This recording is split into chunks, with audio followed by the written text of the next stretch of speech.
Hi, my name is Dr. Michele Finneran with Beck & Associates. In this short video, I'm going to help you learn how to fight fairly and decrease anger and resentment in a conflictual situation within your relational dynamic.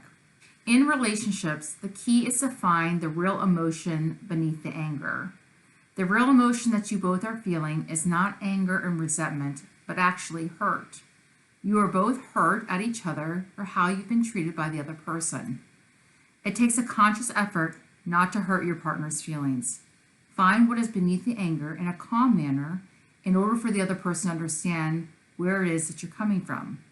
If you're feeling frustrated and resentment begins to be ongoing anger and you feel like you're unable to diffuse the anger, let's look at how we can minimize the anger and hurt in order to get to the real issues and start solving conflict and to begin to heal from the pain that you've both caused each other. When in conflict, use one issue at a time before going into other issues, resulting in 4 or 5 different issues that really sabotages the idea of resolution and solutions. Stick to one topic at a time and search some brainstorming activities in order to come up with some options and alternatives for an overall successful end result. If you're going in circles, stop. Cycles become vicious ones before you know it. If you and your partner are repeating the same things, you are stuck in a loop. People repeat things because they don't feel heard. Slow things down and communicate to your partner your understanding of their side of things.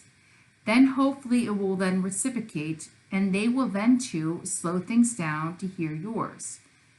If you are the one who is not feeling heard, try to find different ways to say different things. Or if you feel that you're in a tit-for-tat power struggle with your partner and you aren't really getting anywhere constructively, cease the process of communication and further possible damage. Cycles are breeders, and they tend to make uglier ones when further going down a rabbit hole. Stop them before they spin out of control. Your perceptions of your partner might differ, and that's okay. However, listen to each other without interruptions and pay attention to each other really to understand what your partner's perception is in order to make some systemic changes. In order for this relationship to work and progress, both of you need to do some changing individually, whether it's not ignoring the other person or gaining more tolerance for your partner. Let's see if we can process and answer what happens when anger goes unresolved for longer periods of time. Tension buildup occurs, and then one small thing can happen, one very small thing can happen, which can trigger a huge explosion that causes a major meltdown in your relational dynamic. Find a way to let some of these frustrations out little at a time by using effective ways of communicating and expressing concern with how you feel and what is bothering you in a non-aggressive and non-attacking manner. Take a moment while you're doing this to check in with your own emotions in order to have civil conversation and not implode on your partner. Next, don't yell. You can find yourself starting to yell before you know it, and then you're in the midst of an intense argument and then saying things that are hurtful and mean. If the argument is at a yelling point, nobody is being heard because nobody is listening. Somebody in the dynamic needs to bring it down and to say calmly, for example, I'm trying to understand you, but we have to stop yelling first. Otherwise, suggest that you both take a time out or break and then come back to it when you both are emotionally ready to communicate more calmly. You have to evaluate your own behavior, actions, and words at home and reflect on what it is that you may be doing to contribute to the argument. If you think that you could have handled things better, go back to your partner and tell them that you apologize and that you need to continue to work on improving in order to make the process equating more better constructive communication in the relationship. At times, you're going to need to give in and compromise on something to show that you're thinking of the other person in the relationship. Make efforts to give of yourself for the other person and let them know that they're cared for and that you're thinking of them. Bring down your walls and express some vulnerability in order to attain a like-love relationship and feelings.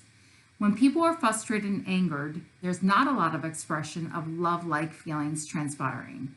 When things get consecutively conflictual and ongoing in your dynamic, make sure that you take some time for yourself to really understand the real reasons why you fell in love in the first place and work on bringing that to the forefront. Also assess the reasons you guys are keeping it together for the long haul.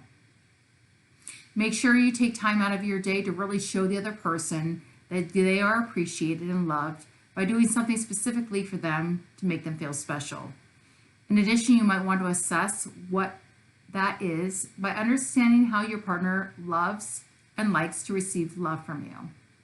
Get connected and go out and enjoy yourself on a much needed date night. Have some spontaneous fun so you can continuously learn to enjoy each other again. Bring out that spark again. If you love the way you fight, you would not have these relational problems. So let's reverse things. Let's start not to take each other for granted and love the person the way that they would like for you to thrive and be happy again. Here are some steps on how to fight fair. Step 1, maintain control. Keep your cool. The key to fighting fair is to use timeout words that allows you and your partner to know when it's time to de-escalate, diffuse, and take a break. Step 2, never interrupt. When we interrupt, we are listening to defend rather than listening to understand, and we're also trying to control the conversation and narrative. To prevent interrupting, take some emotional restraint in communication. Practice this the next time you and your partner are in a communication exchange. Step 3, focus on the present. Focus only on the argument at hand. When the fight gets ugly, it's tempting to bring out past grievances and conflicts that tend to resurface when a newer, fresher conflict is occurring. But by doing this, it takes away the focus from what you're originally arguing about and makes the argument even worse. Like I said previously, table anything that needs to be addressed and only concentrate on one issue at one given time. Step 4, do not criticize or lash out. Fighting gets dirty and hitting below the belt occurs when couples start to name call. This turns the attention away from the problem and core issues at hand and solely focuses on the person who is fighting dirty instead. Hence, the core issues gets lost in translation. Step 5, apologize. Say you're sorry. Apologizing is often the quickest way to resolve conflict. But for an apology to work, it needs to be done properly. For example, an effective, authentic apology acknowledges the hurt that damage has caused, accepts responsibility for it, and discusses prevention and how this trespass is not going to reoccur so change can ensue, and then asking for forgiveness. I hope these strategies and techniques of having constructive conflict and fighting fairly will begin to be implemented in your own relational dynamic. And I hope these practical, helpful, useful tips can be used for application for prevention of conflict de-escalation and conflict diffusion in your own relational dynamic. Thank you.